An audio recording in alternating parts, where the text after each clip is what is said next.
క్రీస్తు నామమందు మీకందరికీ శుభములను గాక. అందరికీ వందనాలు తెలియజేసుకుంటున్నాను. మన జీవితంలో మనం ఎప్పుడూ మరువని, విడువని, మనము నిరంతరము ఆశ్రయించే మన ప్రభును తెలుసుకోవడానికి అంగీకరించిన మనము, ఆ యేసుక్రీస్తుని విశ్వసించిన మనము,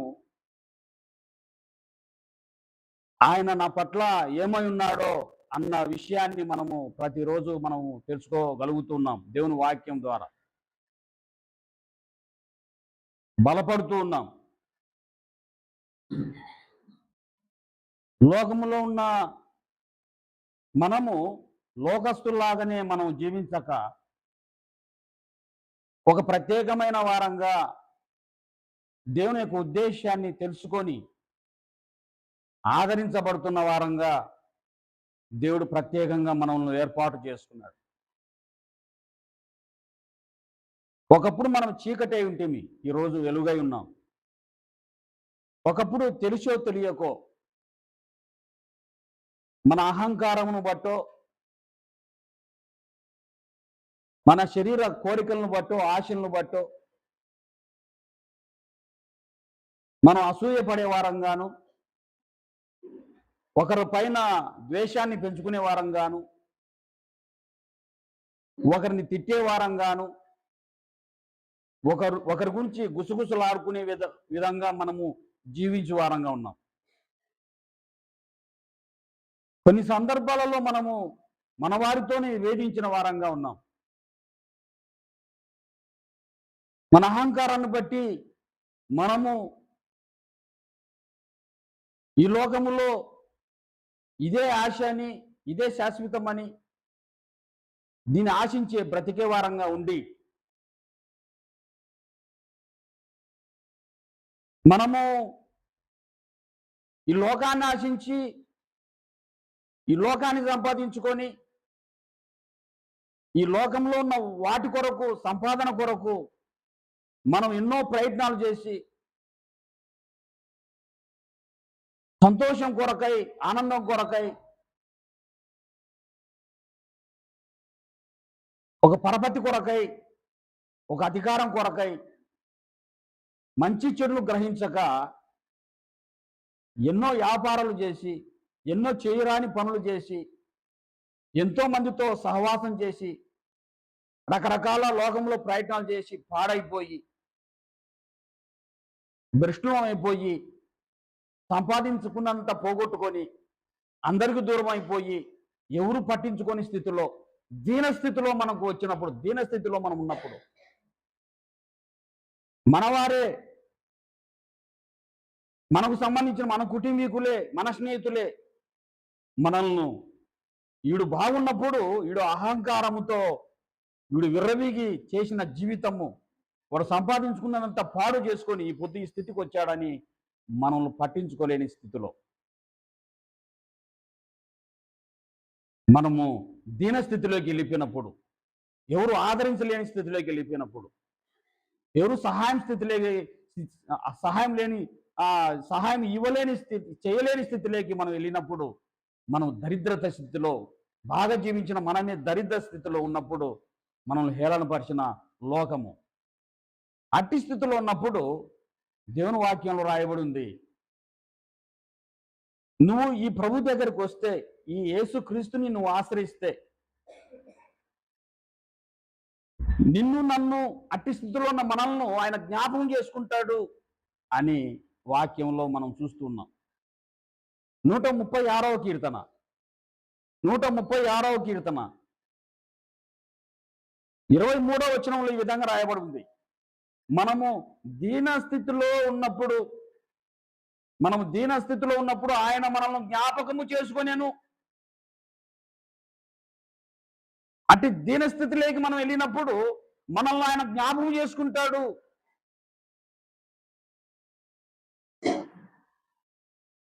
నువ్వు అట్టి స్థితిలో ఉంటే, అట్టి స్థితిలోకి నువ్వు వెళితే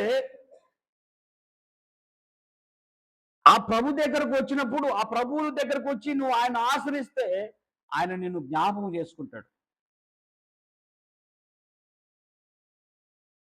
ఆయన జ్ఞాపకం చేసుకుని నిన్ను ఆదరిస్తాడు. దానికి ఆధారము పరిశుద్ధ గ్రంథంలో ఆయన చెప్పిన వృత్తాంతము. మన కొరకు ఆయన ఆశ్రయించే వారికి ఆయన తోడై ఉంటాడు. వారిని జ్ఞాపకం చేసుకుంటాడు. వాటి దీనస్థితిలో ఉండి ఆయన ఎడిపిస్తాడు అన్నదానికి ఆధారము యేసుక్రీస్తు చెప్పిన చిన్న కుమారుడు వృత్తాంతము. లూకా సువార్త 15వ అధ్యాయము 11వ వచనం నుంచి ఈ వృత్తాంతం ఉంది. ఒక చిన్న కుమారుడు, పెద్ద కుమారుడు ఒక తండ్రికి ఉన్నారు. ఇద్దరు కుమారులు. పెద్ద కుమారుడు తండ్రితోనే ఉన్నాడు. చిన్న కుమారుడు తన ఆస్తిని అంతా తన తండ్రితో తీసుకొని దూరదేశానికి వెళ్ళి స్నేహితులతోనూ తను గర్వించిన వాడగా సమస్తాన్ని పోగొట్టుకొని ఆహారం లేక దీనస్థితికి వెళ్ళిపోయినాడు. ఆహారం లేని స్థితికి వెళ్ళిపోయినాడు. దరిద్ర స్థితికి వెళ్ళిపోయినాడు. వేదన స్థితిలోకి వెళ్ళిపోయినాడు.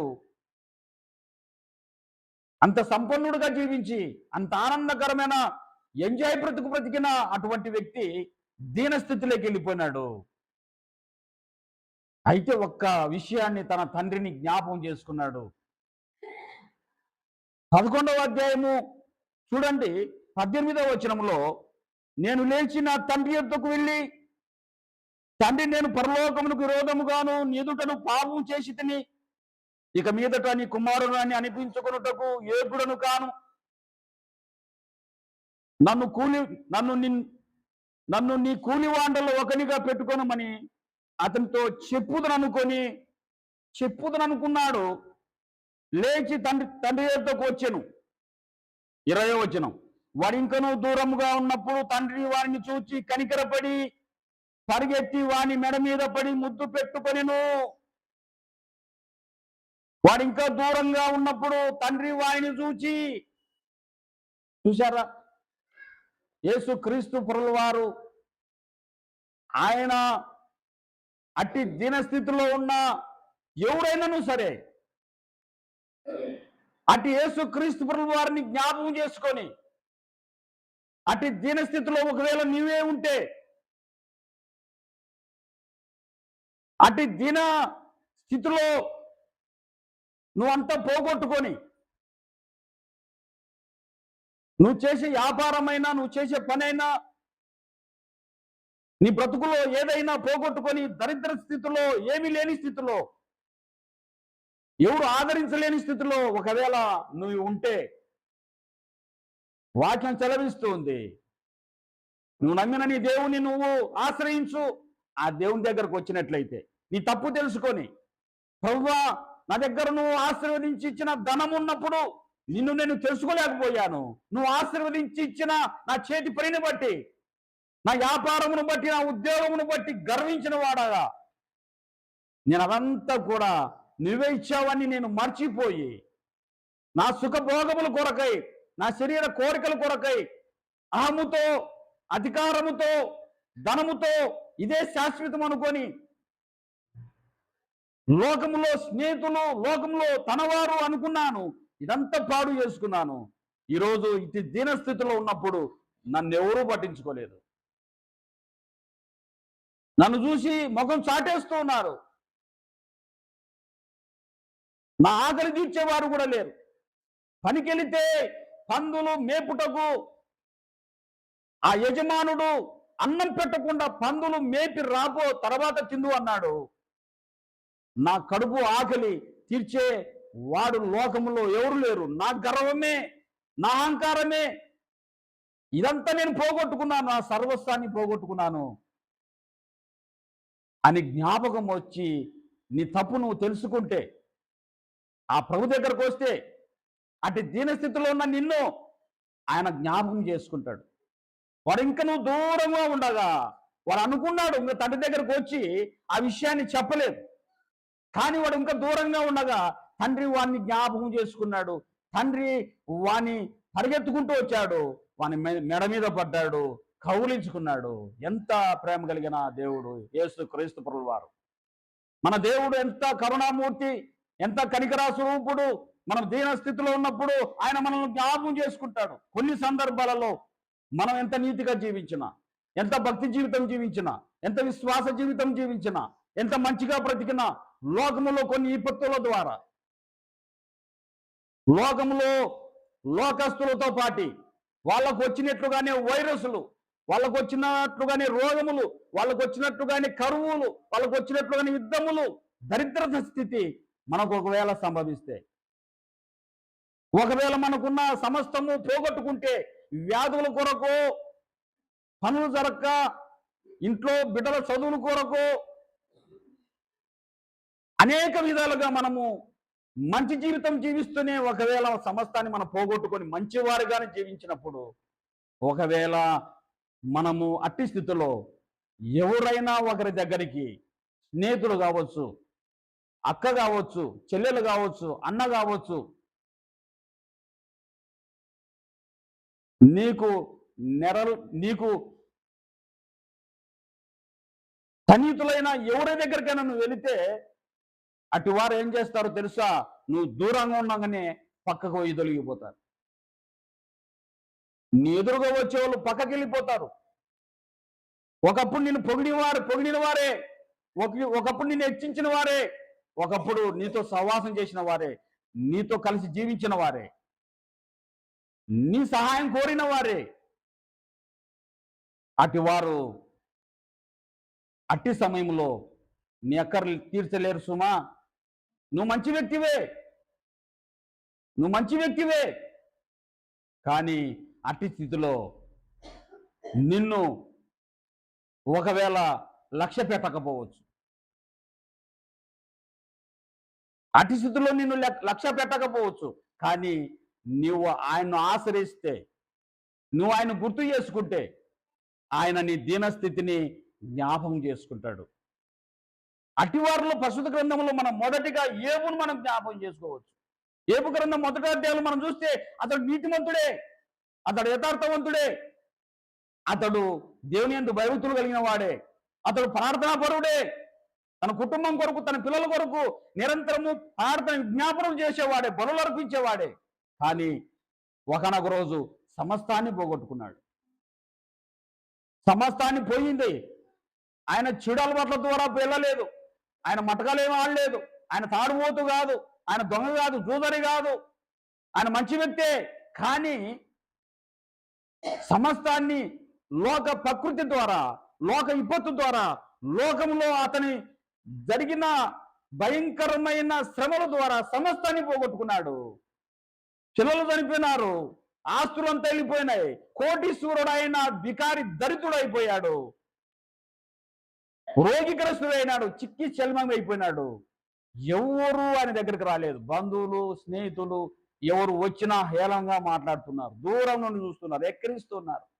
ఇతడు పాపి, తన హృదయంలో పాపం ఉంచుకొని పైన ఆ విధంగా జీవించేవాడేమో, ఈరోజు అట్టి స్థితిలో ఎందుకు ఆ స్థితి వస్తుంది ఇతనికి అని అందరూ దూరం అయిపోయినారు.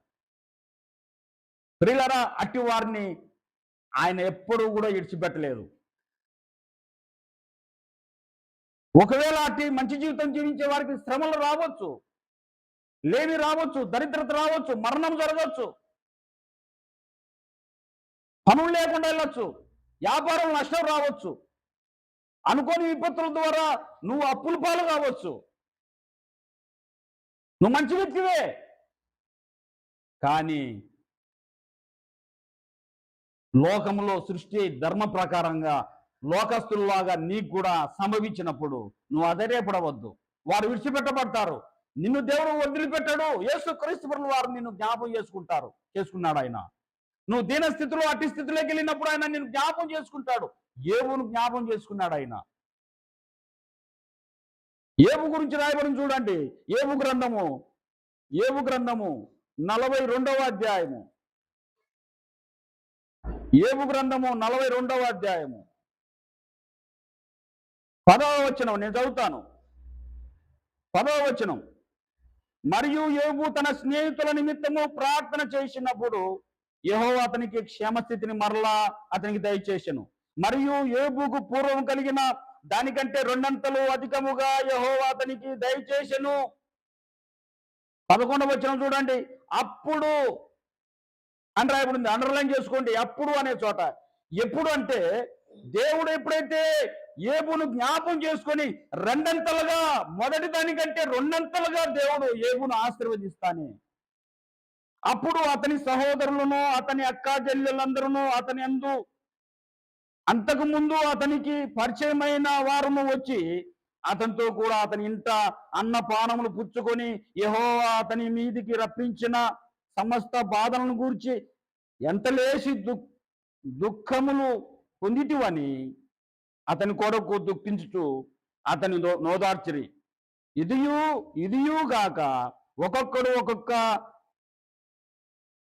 ఒక్కొక్క వరహము, ఒక్కొక్కడు బంగారు ఉంగరమును అతనికి ఇచ్చిస్తూ వచ్చిరి అని రాయబడి ఉంది.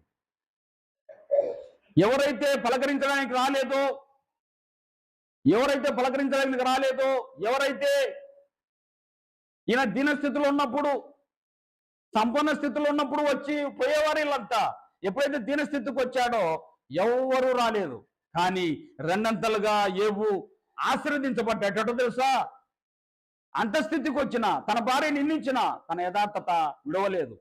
నా దేవుడు ఇచ్చను, ఆయనే తీసుకొనేను, ఆయనకు మహిమ కలుగును గాక అని దేవుడు నిందించలేదు. ఆయన ఓర్పుగా సహనంగా ఉన్నాడు. తనకు తెలుసు తన పాపం చేయలేదని,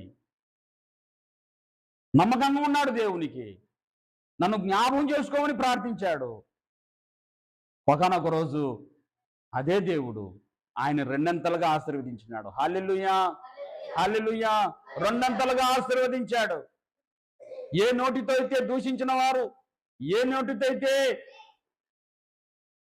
ఆయన గురించి చెడ్డ మాటలు మాట్లాడిన వారు ఆయన దగ్గరకు వచ్చారు. అక్క చెల్లెళ్ళు వచ్చారు, అన్నదమ్ములు వచ్చారు, స్నేహితులు వచ్చారు, బంధువులు వచ్చారు. ఆయన అప్పుడు ఓదార్స్తున్నారు. ముందంత రాలేదు, అప్పుడు ఓదార్స్తున్నారు. అప్పుడు దయగా మాట్లాడుతున్నారు, అప్పుడు కానుకలు ఇస్తున్నారు, అప్పుడు ధనం తీసుకొని వస్తున్నారు. అతడు రోగి అయి, దరిద్రుడై, మంచం పట్టి ఎవరైనా ఓదార్స్తారేమో, ఎవరైనా వచ్చి ఆదరణ మాటలు మాట్లాడతారేమో, ఎవరైనా నన్ను బలపరుస్తారేమో, ఇట్టి సమయంలో నాకు ఎవరైనా తోడుగా ఉంటారేమంటే అంటే దీనస్థితిలో ఎవ్వరూ రాలేదు.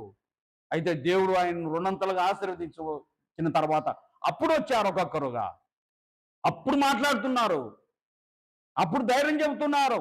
ఆశీర్వదించబడిన తర్వాత దేవుడు మళ్ళీ వచ్చి ఏ నోటితో అయితే ఆయన్ను దూషించారో ఏదే నోటితో ఆయన్ని పొగుడుతున్నారు మళ్ళీ. ఇది లోక తీరు.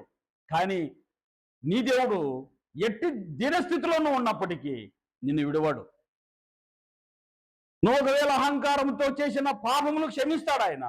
ఒకవేళ లోక విపత్తును బట్టి నువ్వు మంచివాడైనప్పటికీ లోకమును బట్టి, లోకంతో బట్టి వచ్చినా నిన్ను ప్రత్యేకంగా ఆయన జ్ఞాపం చేసుకుంటాడు. ప్రత్యేకంగా జ్ఞాపం చేసుకుంటాడు. ఏలి అనే ప్రవక్త దేవుడంటే, యెహోవా అంటే అమితమైన భక్తి, విశ్వాసం.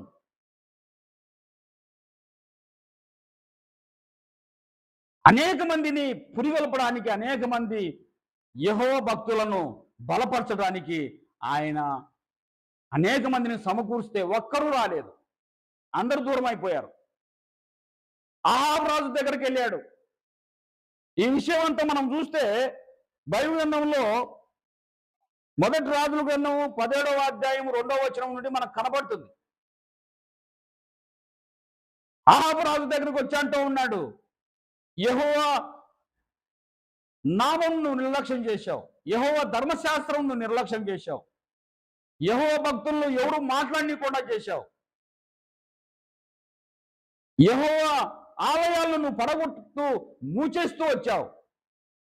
ఇదిగో యెహోవా నామమున నేను ప్రకటన చేస్తున్నాను, ఆకాశం వర్షం ఇవ్వదు చూడు, ఈ సంవత్సరమైనను 2-3 సంవత్సరాలని ఆయన అహాబు రాజుతో ప్రకటన చేసి వచ్చేశాడు. లోకంతో పాటు కరువు వచ్చింది. ఆయన చెప్పినట్టుగా వర్షం పడలేదు 3.5 సంవత్సరం. లోకంలో ఆయన ఉన్నాడు. ఆయన యెహోవాకు భయభక్తులు కలిగిన వాడే, నీతిమంతుడే. కానీ ఆయన కూడా ఆకలిలో ఉండవలసి వచ్చింది. అప్పుడు ఏలియాతో దేవుడు ఏమంటున్నాడు తెలుసా? కెరూతు వాగు దగ్గరికి వెళ్ళు అని చెప్పాడు. ఆ కెరూతు వాగు దగ్గర నీళ్లున్నాయి, ఆ నీళ్లు తాగుతున్నాడు. ఆయన కాకోలముతో, కాకులతో ఆహారం పంపిస్తూ వచ్చాడు. కాకోలంతో ఆహారం పంపిస్తూ వచ్చాడు. తన పిల్లలు దీన స్థితిలో ఉన్నప్పుడు ఆయన జ్ఞాపకం చేసుకుంటాడు. కాకోలంతో ఆహారం పంపిస్తూ వచ్చాడు. ఇదిగో సారపెతుకెళ్ళు, సారపెతు విధవరాలు నిన్ను పోషించడానికి ఆమెను అక్కడ సిద్ధం చేశాను. సారపెతు విధవరాలు ఆ 3.5 సంవత్సరము ఆమె పోషించబడ్డానికి, అదేవిధంగా ఈయన పోషించబడ్డానికి దేవుడు ఏర్పాటు చేశాడు. తన పిల్లలు దీనస్థితిలో ఉన్నప్పుడు ఆయన జ్ఞాపకం చేసుకుంటాడు.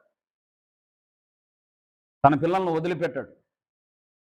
ఒకరోజు నేను గుట్ట పైన 90 ఒక వర్క్ చేస్తూ, ఒక పని చేస్తూ, ఒక మిషను నా కాలికి తగిలి చాలా తెగిపోయింది. ఎముక తెగిపోయి కాలు తెగిపోయి పూర్తిగా ఊడిపోయింది అన్నట్టుగా అయిపోయింది. ఎవ్వరు లేరు, నేను ఒక్కనే ఉన్నాను. తలుపు వేసుకున్నాను, లోపట ఉన్నాను. ధైర్యంతో ఎవరితో వచ్చి తలుపు తీస్తే బయటకు వస్తే రక్తం అంతా కారిపోతుంది. చుట్టుపక్కల వాళ్ళందరూ వచ్చారు. వాళ్ళందరూ నాకు దగ్గర సంబంధితులు కాదు, బంధువులే. చూసి భయపడుతున్నాను నా దగ్గరికి రావడానికి. రక్తం చూసి ఆ లోపల చిమ్ముతూ రక్తం కారుతుంటే ఆ భయపడి నా దగ్గరికి ఎవరు రావడానికి భయపడుతున్నారు. అప్పుడు భాస్కర్ మామ వాళ్ళ తమ్ముడు దేవకుమార్ గారు ఆ మార్గం గుండా పోతూ నన్ను చూసి జాలిపడి, నువ్వు కూర్చుంటావో బండ్లో, నేను హాస్పిటల్కి తీసుకుపోతానన్నాడు.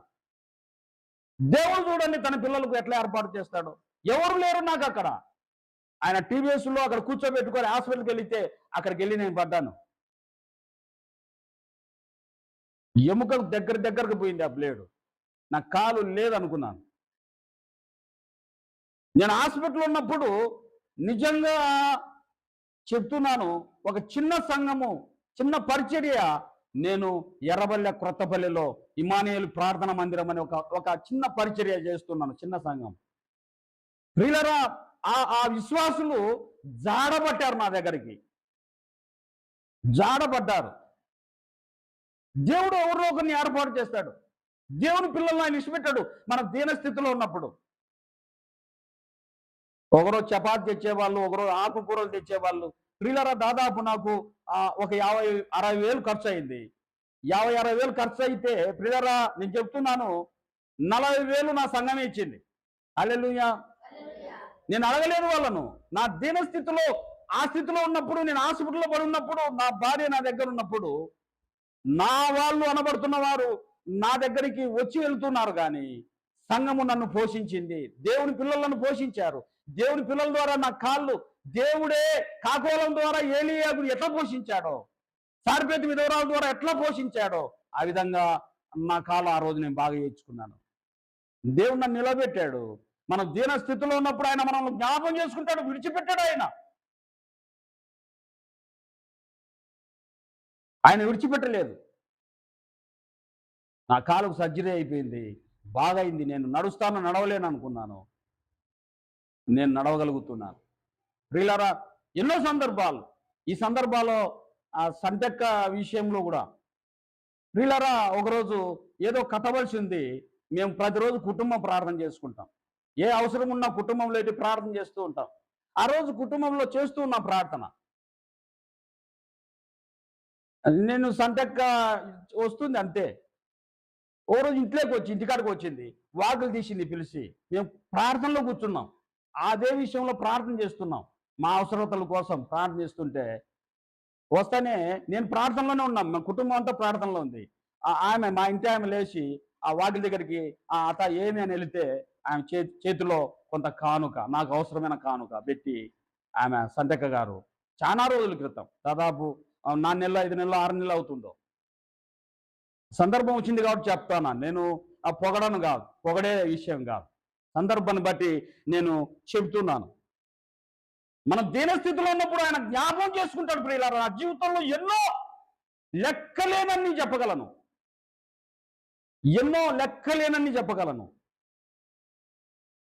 తను ఆశ్రయించు వారికి ఏ మేలు కొదువై ఉండదు, మేలైనది కొదువే ఉండదు. మన దేవుడు, నువ్వు ఆశ్రయించే, నువ్వు ప్రార్థించే ఆ దేవుడు సమస్తం ఎరిగిన వాడు, సమస్తము చేయగలడు, సమస్తము చేయగలడు. సమస్తము, ఏ కార్యమైనా అద్భుత కార్యాలు ఆయన జరిగించగలడు.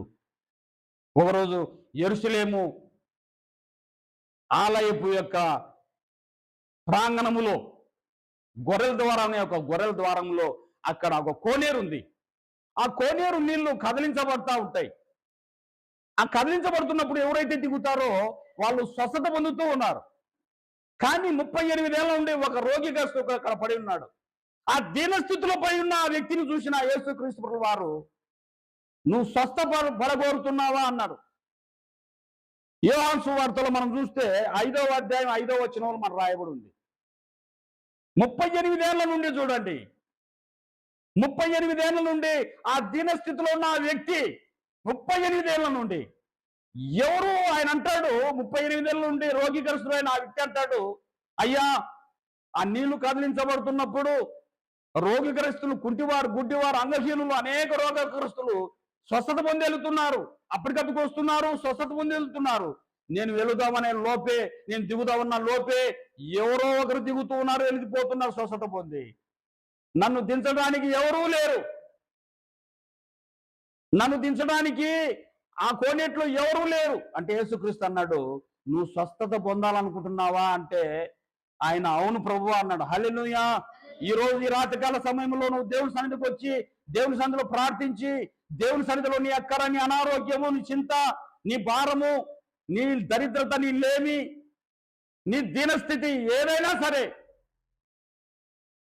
నువ్వు ఒకవేళ అహంకారంతోనో, ఒకవేళ దుర్మార్గతతోనో, ఒకవేళ తెలిసి గర్వించి ఒకవేళ పాపం చేసిన ఆయన నిన్ను మాత్రము ఆయన విడిచిపెట్టాడు. చిన్న కుమారుని వదిలిపెట్టలేదు, కనికరపడ్డాడు. ఆయన కనికర స్వరూపుడు. ఆయన నీ దీనస్థితిని ఆయన జ్ఞాపకం చేసుకుంటాడు.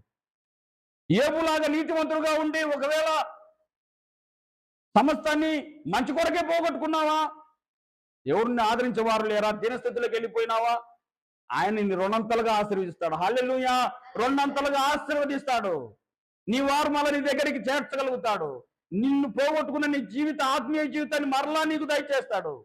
ఒకవేళ సంవత్సరం అయిందా, 2 ఏళ్ళు అయిందా, 3 ఏళ్ళు అయిందా, ఒకవేళ ఏదైనా కార్యము జరిగించాలనుకుంటున్నావా, జరిగించలేకపోతున్నావా, అది ఏదైనా సరే, ఇళ్ళైనా సరే, మందిరం కట్టడం ఏదైనా సరే, నీ అనారోగ్యమైనా సరే, వివాహాలైనా సరే, ఏదైనా సరే, ఒకవేళ సమస్తం ఉండి ఏది లేక పొందలేక పోగొట్టుకుంటున్నావా, జయం పొందలేని స్థితిలో ఉన్నావా, పిల్లలున్నా ఒంటరి జీవితం జీవిస్తున్నావా, సమస్తం ఉన్నా వండి పెట్టే వాళ్ళు లేరనుకుంటున్నావా, ఆదరణ లేదేమో, వృద్ధాప్యంలో నీ అంటూ అందరున్నా ఏమీ లేని స్థితిలో ఉన్నావేమో, నువ్వు దీనస్థితిలో ఉన్నావేమో, ఒకసారి ఆయన జ్ఞాపకం చేసుకో. నేను రోజు మధ్యాహ్నానికి వస్తున్నాను, నేను పాటలు పాడుతున్నాను, వాక్యం వింటున్నాను, వాక్యం చెబుతున్నాను అనేది కాదు. ప్రభువా నన్ను జ్ఞాపకం చేసుకో, నా స్థితిని జ్ఞాపకం చేసుకో. సమస్తాన్ని ఎరిగిన దేవుడవు, సమస్తము నువ్వు తెలుసు ప్రభు, నా గురించి జ్ఞాపకం చేసుకో అని నువ్వు ఆయన ఆశ్రయిస్తే, ఆయన ప్రార్థిస్తే, నీ పూర్ణ హృదయంతో ఆయన అంగీకరిస్తే, నీ యొక్క ప్రతి పనులపైన ఆయనకు అధికారం ఇస్తే, నువ్వే చేయగలవు, చేస్తావు, చేసేవాడు నువ్వే అని ఆయన్ను అంగీకరిస్తే, తప్పకుండా నీ జీవితంలో తప్పకుండా నీ దీనస్థితిని ఆయన జ్ఞాపకం చేసుకొని నిన్ను ఆదరించి బలపరిచి నిన్ను సమాధాన స్థితిలో ఆ 38 ఏళ్ల నుండి రోగిగ్రస్తుడైన మంచం పట్టి తన పరుపెత్తుకొని తను లేచి నడిచేటట్టుగా, నీ జీవితంలో నీ కష్టాల నుండి విడిపించువాడుగా, నీ రోగం నుండి స్వస్థపరచువాడుగా ఆయన ఇప్పుడు అప్పుడు ఎప్పుడైనా నిరంతరం ఒకటే రీతిగా ఉన్నాడు. అట్టి కృప పరిశుద్ధాత్మ దేవుడు అట్టి దీనస్థితిలో ఉన్న మనల్ని జ్ఞాపకం చేసుకొని ఇక్కడున్న వారందరిని నడిపించును గాక. ప్రార్థన చేసుకుందాం, కళ్ళు మూసుకుందాం. హల్లెలూయా. వందనాలు, స్తోత్రం స్తోత్రం స్తోత్రం ప్రభువా. నిరంతరం పూజనీయుడు, స్తుతికి పాత్రుడు, స్తోత్రార్హుడవు, ఆపత్కాల ముందు నమ్ముకోదైన సహాయకుడవు. అవునైనా మేమందరము దీన స్థితిలో ఉండగా మీరు మమ్మల్ని జ్ఞాపకం చేసుకున్నారు ప్రభువా. నిన్ను ఆశ్రయించిన వారికి తోడై ఉన్నారు స్వామి.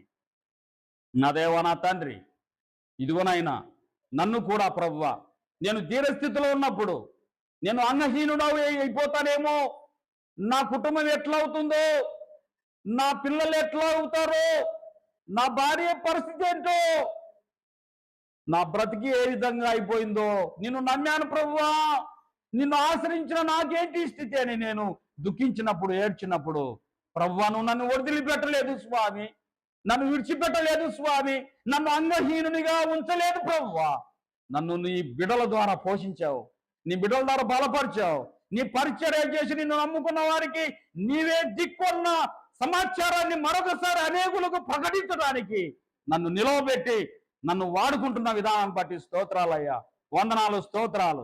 ఇకున్న ఏ స్థితిలో ఉన్నారో, ఏ దీన స్థితిలో ఉన్నారో, అన్ని ఉండి కూడా ఏమీ లేని స్థితిలో అనాథలుగా బతుకుతున్నామో తండ్రి, సమాధానం లేని జీవితం జీవిస్తున్నారో ఇక్కడ చేరిన బిడ్డలందరినీ కూడా జ్ఞాపం చేసుకోనండి, బలపరచండి, తోడై ఉండండి, కనికరం చూపెట్టండి తండ్రి.